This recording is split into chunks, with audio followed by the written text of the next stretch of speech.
के यशस्वी वित्त मंत्री 1 फरवरी को देश के सामने आम बजट पेश किया। उसमें प्रमुख रूप से ये जो हमारा देश आज़ादी के 75वां साल मना रहा है, अमृत महोत्सव अमृत काल के रूप में मना रहा है, इसमें वित्त मंत्री जी ने इस अमृत महोत्सव काल में आने वाले 25 साल यानी कि जब देश शताब्दी वर्ष मनाएगा तब हमारा देश आर्थिक, सामाजिक और राजनीतिक दृष्टि से एक लीडर के रूप में उभरेगा। इसकी नींव इस बजट में माननीय निर्मला सीतारमण जी ने रखी है। हमारे देश के यशस्वी प्रधानमंत्री नरेंद्र मोदी जी इस देश के प्रधानमंत्री बने तो उन्होंने एक के बाद एक सबसे पहले उन्होंने प्रधानमंत्री जनधन खाता खोलने का काम किया। तो उस समय कांग्रेस के बंधुओं ने, कांग्रेस के नेताओं ने बहुत ही हंसी मजाक चमकाई कि ये खाते खोल के क्या करेंगे। लेकिन मुझे आपके सामने बताते हुए हर्ष हो रहा है कि आज देश में 44 करोड़ लोगों के अब तक प्रधानमंत्री जनधन के खाते खुल चुके हैं।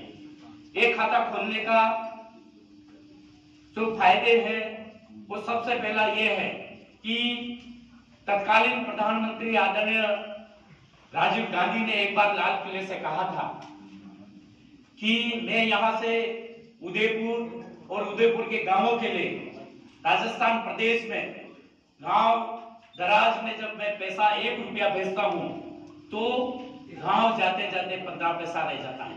यानी कि 85 पैसे का कहीं न कहीं मिसयूज होता था, भ्रष्टाचार होता था। इस भ्रष्टाचार को रोकने का काम अगर किसी ने किया तो देश के यशस्वी प्रधानमंत्री नरेंद्र मोदी जी ने किया। भारतीय जनता पार्टी की सरकार, नरेंद्र मोदी जी की सरकार आने के बाद किसी एक मंत्री, किसी एक एमपी के ऊपर कोई उंगली नहीं उठा सकता है। किसी भी तरह का घोटाला हुआ हो, किसी भी तरह की गड़बड़ी हुई हो, ये हम कह सकते हैं। इसी तरह से ये जो बजट पेश किया है, ये सार्वजनिक निवेश और पूंजीगत व्यय में तेजी और वृद्धि लाने के ऊपर ध्यान दिया गया है। ये बजट की नींव है जो आने वाले 25 साल, जब हमारा देश आजादी का 100 साल मनाएगा, उसको देखते हुए इस बजट को पेश किया गया है। हमारे इस बजट में पूरे देश में 400 वंदे भारत ट्रेन, नई ट्रेनें पूरे देश में 3 साल में चलाने की बजट में प्रावधान किया गया है।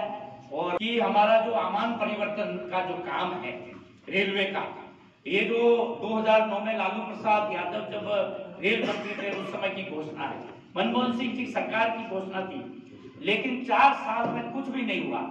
जब से नरेंद्र मोदी जी की सरकार आई, भारतीय जनता पार्टी की सरकार आने के बाद इस परियोजना को हाथ में लिया। और मुझे ये कहते हुए खुशी है कि रेलवे में राजस्थान को 7,565 करोड़ रुपए राजस्थान प्रदेश को इस बजट में मिला है। कहना पड़ता है कि हमारा जिला पोषण, कुपोषित के मामले में सबसे ज्यादा हमारा जिला पिछड़े जिले में आता है। इसको ठीक करने के लिए लड़के, बच्चे जो पैदा होने वाले हैं उनको न्यूट्रिशन मिले, उनको पोषक तत्व मिले। देश के प्रधानमंत्री जी ने और हमारी जो मंत्री है श्रीमती स्मृति ईरानी जी ने 200 आंगनबाड़ियों को इस हाईटेक करने का इस बजट में घोषणा की गई है। आदरणीय अर्जुन लाल जी मीणा साहब, भारतीय जनता पार्टी के सहकारिता प्रकोष्ठ के प्रदेश संयोजक आदरणीय प्रमोद जी, देहात जिला के जिलाध्यक्ष आदरणीय भंवर सिंह जी पवार साहब, और मेरे साथ में दोनों ही सह संयोजक भाई शांतिलाल जी मेघवाल जो कि पूर्व जिला प्रमुख, भाई मोहम्मद सिंह जी, मीडिया से भाई चंचल जी, यहाँ उपस्थित सभी लोकतंत्र के चौथे स्तंभ के रूप में जन जन तक अपनी आवाज पहुंचाने वाले सभी मीडिया कर्मी बंधुओं का उदयपुर देहात जिला की तरफ से बहुत बहुत साधुवाद और धन्यवाद करते हैं कि